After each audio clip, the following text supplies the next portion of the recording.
Encore un coup de gueule, mais comme d'habitude, mais j'aime bien en fait râler sur le fait qu'on se fout vraiment de la gueule du consommateur. Quand tu adores le cinéma, le produit que tu achètes est censé être de qualité par rapport à l'époque que nous sommes. Sur le sujet du Blu-ray. Donc, sur le sujet Batman, comme tout le monde le sait, le film sorti donc dans les salles est apparemment une tuerie. On vous propose bientôt dans les bacs le prochain Batman. Et en ce moment, nous avions donc le fameux sujet du collector d'anthologie de 89 à 87, donc la quadrilogie des 4 premiers Batman, Michael Keaton, jusqu'à donc Schwarzy.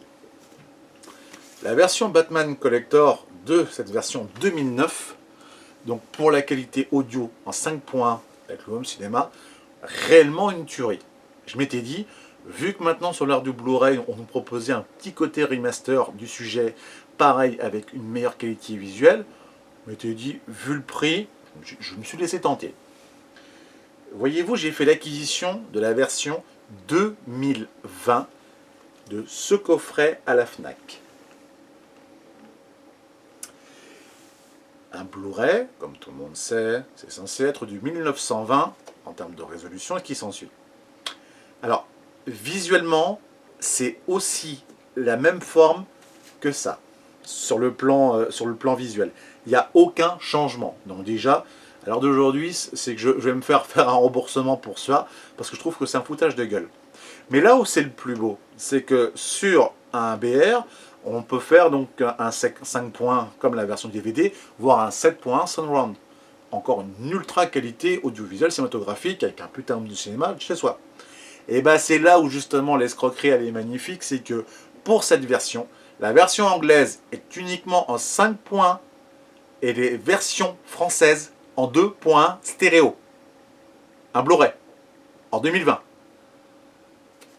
Le collector sorti en 2009 par Warner est en 5 points.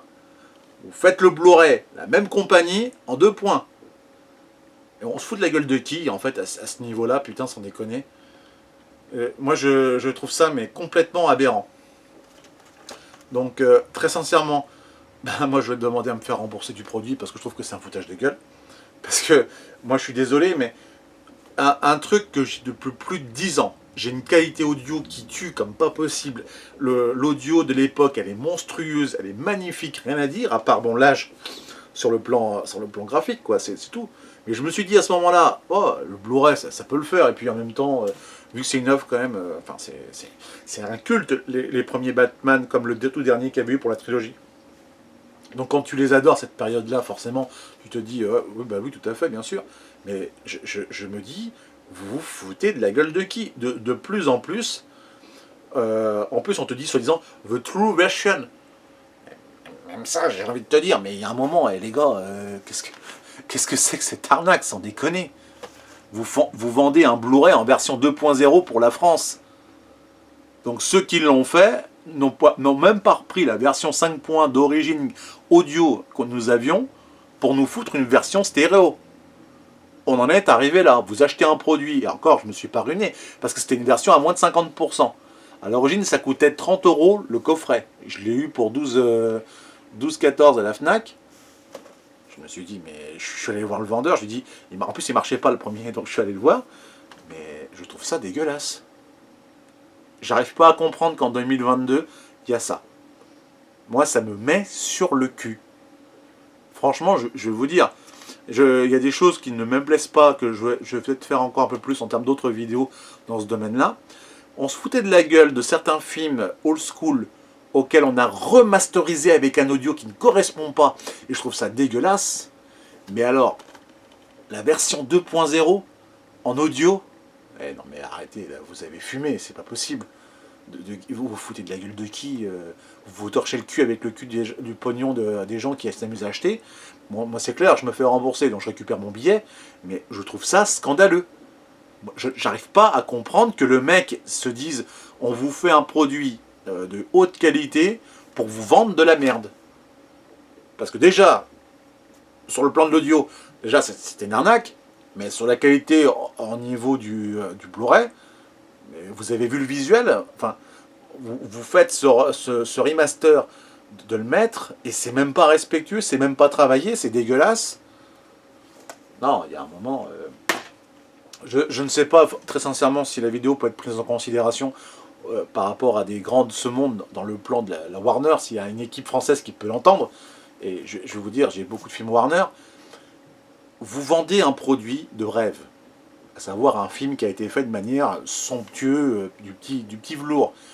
Ce film est traité comme de la merde en sortie numérique avec les qualités de merde qui s'y correspondent. Vous avez pas honte de vendre cette merde? Ah mais répondez, si franchement le mec qui a participé à ça va me sortir que non, non, mais on y a mis beaucoup de travail et du temps, de l'énergie, j'en connais qui en font 10 fois mieux, hein. Je l'ai déjà dit dans d'autres vidéos, mais je suis prêt à prendre la relève, les gars, hein, parce que franchement, c'est dégueulasse de faire ça, c'est une honte. J'ai remasterisé ce film déjà d'autres fois en HD avec la qualité de l'audio de l'époque, et franchement, par rapport à vous, je me dis, je suis hors contexte, je ne suis pas professionnel de votre boîte, mais j'en fais quand même 10 fois mieux que le mec qui l'a pondu et qui vend cette merde. Et je trouve franchement qu'on se fout de la gueule du monde, que ce soit dans le monde du jeu vidéo, que ce soit dans le monde audiovisuel cinématographique, de plus en plus on fait du travail de merde. Mais visiblement ça ne choque pas. Et moi je vous dis très sincèrement, ça me choque. Ça me gave de voir de la merde mis comme ça à contribution, qu'on gâche en plus du matériel pour ça. Je trouve ça scandaleux. On parle d'écologie et tout ça, et vous faites ça avoir millions d'exemplaires, et c'est de la merde en boîte. Bah écoutez, bah, bravo les mecs, hein, c'est génial. La prochaine vidéo qui va sortir, si vous regardez cette vidéo jusqu'au bout, ça sera sur l'époque de Kevin Costner pour Robin des Bois. Expliquez-moi aussi cette merde sur la version VF. Merci à vous, et à la suite pour une prochaine vidéo.